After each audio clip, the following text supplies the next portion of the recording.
The cloud is being a little aggressive here, covering the sun.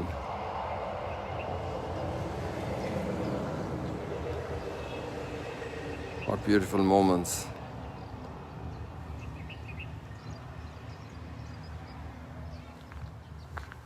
How the light changes so quickly.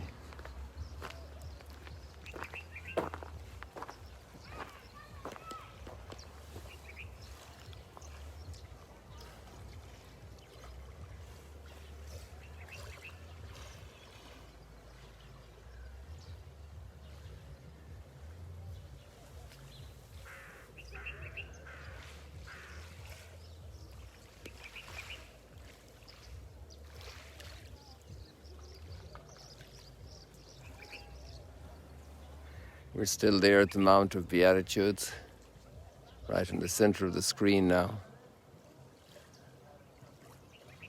Interestingly, I can't see Mount Hermon, so I won't even try to focus there. The Mount of Beatitudes, let me put you there again. So we're in chapter 6 of Matthew's Gospel, right there at the Mount of Beatitudes. Those plastic covers over the bananas.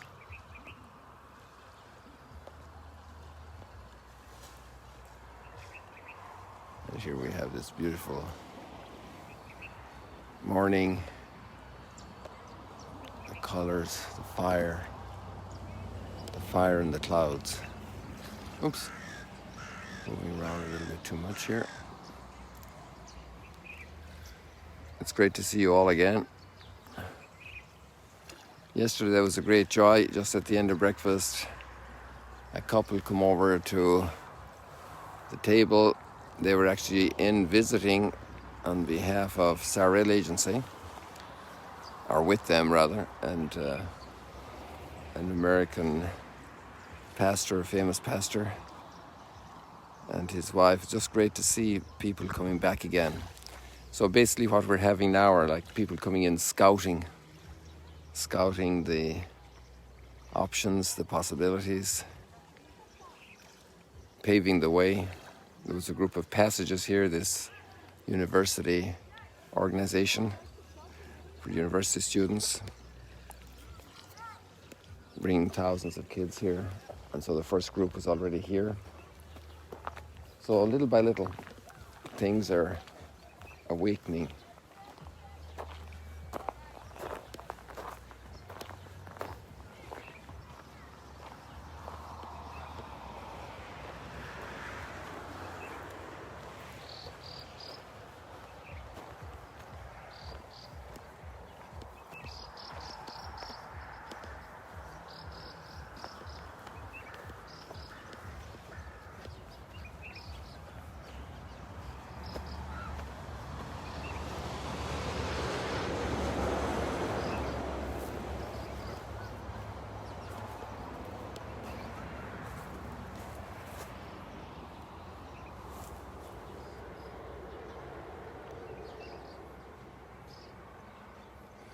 Also every day there are quite a few guides stopping by, sometimes with friends, sometimes with family.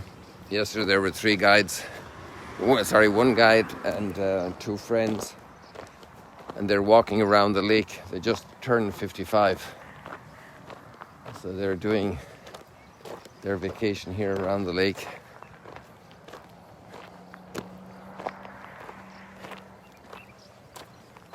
And then you have the guides who bring their family members or their friends, or a group of Israelis which mightn't be their normal area of service. They might be serving outside pilgrims, but they come to refresh their contact with the sites, with the people at the sites, to refresh the storytelling, telling the story of the sites, of the great things that God has done here. Another guide called from Bethlehem yesterday, bringing a whole busload of people. Just so excited, such beautiful words of delight, talking again and being in contact again. Do any of you remember when we saw these flowers first? Look at these, are still in bloom here. These are the ones with the poison, right? And there's more over here. And they still have a lot of buds as far as I can tell from what I saw the other day. So yes, you can see right there, there are a lot of buds. You have those flowers a little bit to the right there. There's a bunch of buds just above them, so they're going to, I'll put them in the very center of the screen. They're going to come forward and bloom surely in the next period, next weeks.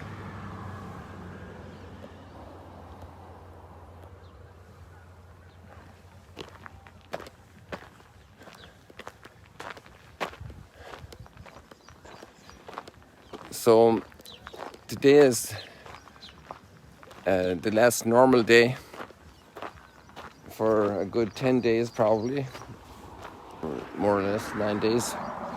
Our community will have a little vacation here. The priests who are in Jerusalem will come here. And I'm pondering how to do and what to do. Those who come to Mass, we will have this early in the morning at 7:15. And I will celebrate Mass early in the morning so that our afternoon program is free to be with our community. And then that obviously will stay online. And then I'm thinking I'll probably do the sunrise stroll and chat, maybe a short version. But maybe what I'll do is when we're going around in different places, if I have 10 or 15 minutes and I see something special, I'll send you a surprise, a notification for a surprise. Oops, there was a purple crane. I started to learn the names of some of the cranes. I think it was a purple one. And they're called a purple crane. They can be up to 90 centimeters high. That's almost a meter. That's like about 3 feet. And they're almost 3 feet tall when they stretch out from their perch to their crane, their neck straight up, and their beautiful beak.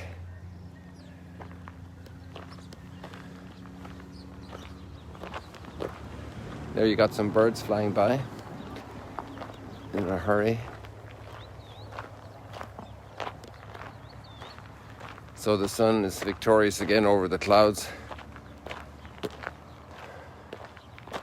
And there's a boat out there.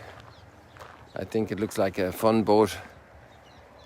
It's not your typical fisherman's boat for sure.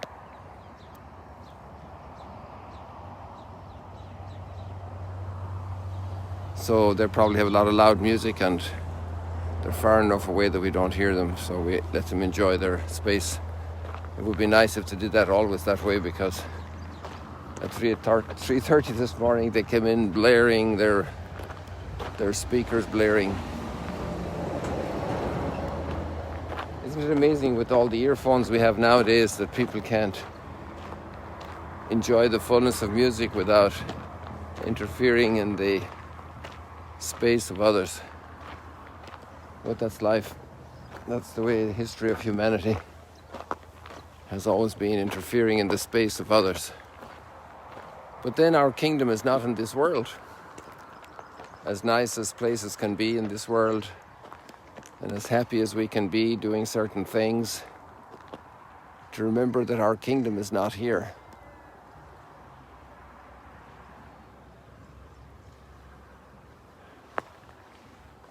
Our kingdom is elsewhere. Thy kingdom come.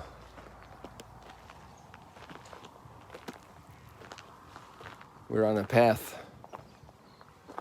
of transformation.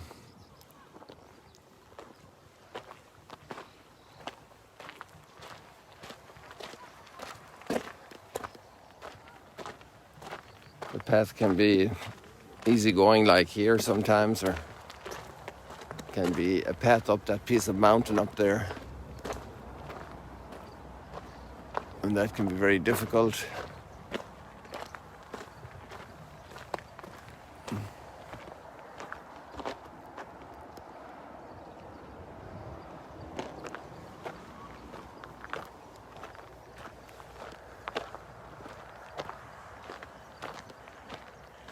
I love the readings today.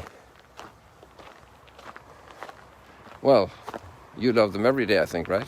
The readings are so rich in inspiration for our lives. You know, this kingdom that we're pondering and already experiencing in seed form and in seminal growth, destined for glory, is so amazing.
You remember the widow that put in her little coin, and it was worth more than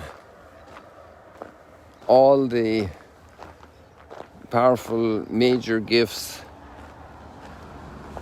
of the wealthy. And it wasn't because she was poor that it was better, it was because of the fullness of her heart. And the kingdom of God requires our total giving, our total self-giving, because God is totally for us. That's the bottom line, the bottom logic. The kingdom of God is total commitment. It's like a wedding day, you know. It's total commitment. And that's the extraordinary beauty of it. That's why weddings are so special. Because we touch that commitment of totality. In good times or bad times. In wealth or in poverty, in health or in illness, forever. There's something absolutely magnificent about this. And yesterday in the text, the line we didn't comment was, I espouse you to Christ. So this image of preparing people to be spouses, completely espoused to Christ, completely consecrated heart. And I was very privileged to be able to accompany a lot of people on their path of total consecration to God. And to help people to make that commitment. And also the commitment to marriage, because that's also a consecration, really. And the two are very connected. And one of the biggest challenges we have is holding back for ourselves.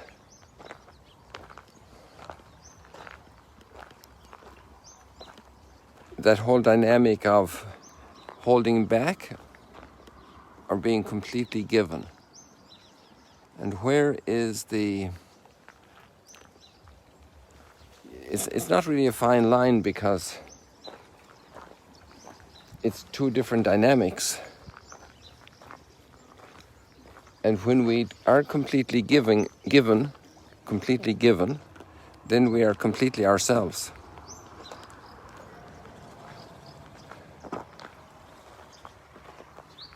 And this is Paul today, you know, he makes a list of all the times he was tortured. And he's boasting about it.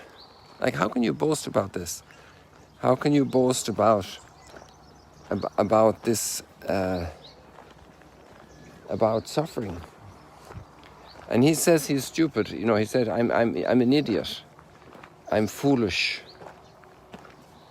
Sometimes in our language, maybe when I say the first time there, the first word is very strong in some cultures.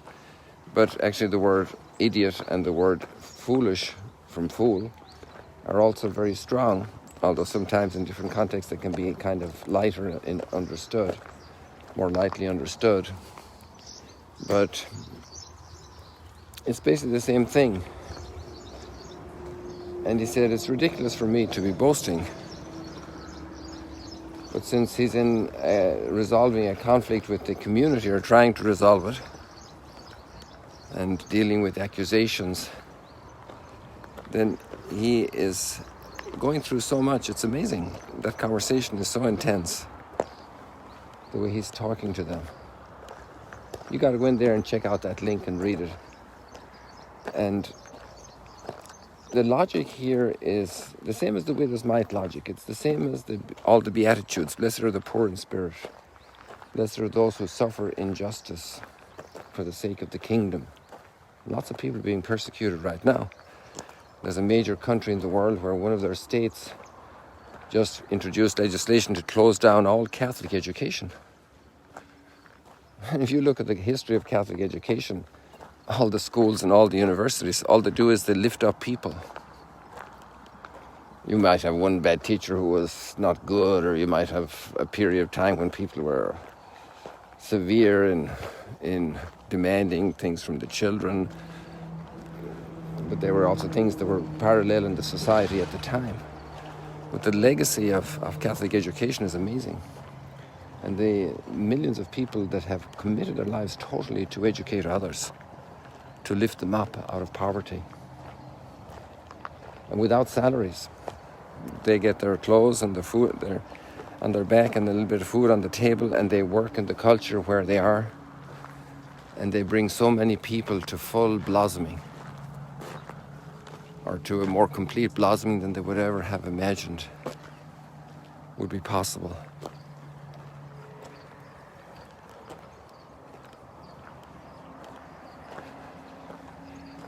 And those people who suffer these injustices and persecution are blessed. That's an incredible logic. How that works, the logic of the kingdom of heaven.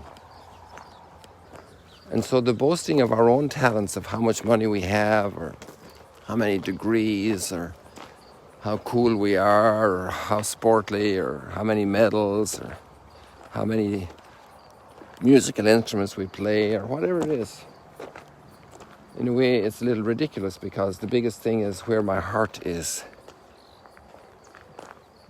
And all of those things, the instruments and the writing and the Olympic medals and the Nobel Prizes and all these things are wonderful, because they're opportunities and arenas to develop that heart, that fidelity, that greatness of spirit.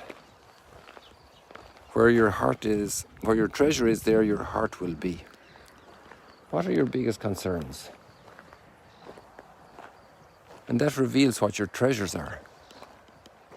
And if your biggest treasures are just how you showed up in the picture, no, don't delete that picture because I look bad. Who cares? Okay, I know people, but we can become so sensitive to little things. We get so cranky because the tea is not at the right temperature, or there wasn't the right kind of sugar, or whatever it is. Who cares? I'm alive. Where your treasure is, there your heart will be. They can even take my life. Who cares? Where your treasure is, there your heart will be. My life is in another kingdom. I'm not going to stay crying all my life because they took my donkey. Okay, there was major injustice done, but I have to become free. I have to become free. 2 people yesterday told me that power makes us free. Well, I think what I'm reading is that generosity makes us free. The power of generosity. of giving our lives, of being able to take suffering, of having a broad shoulder, readiness to forgive. That's what makes us free. Not power, not the power of arms, the power of money, the power of connections.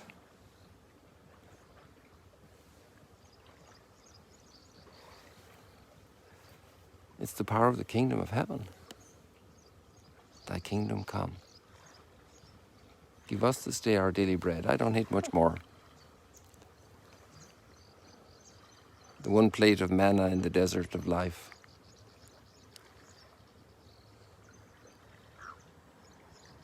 It was amazing. One guy was an artist. I love the guy.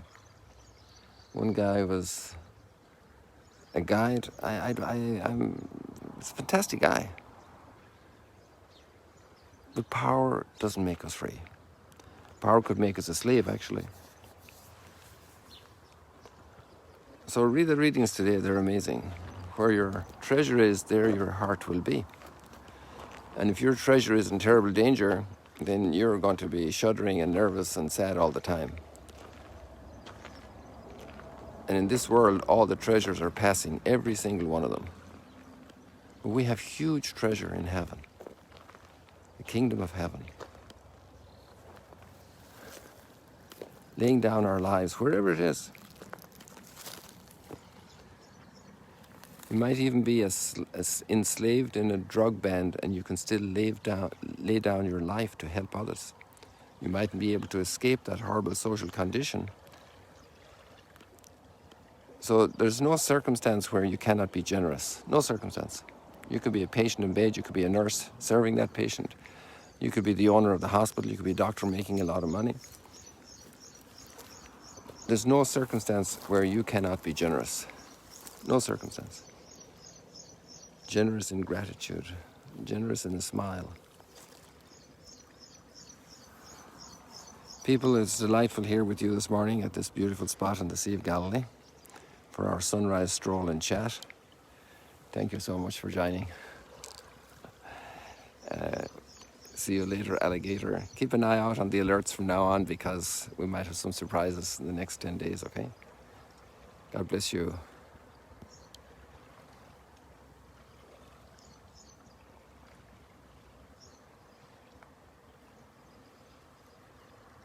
Hear the bees?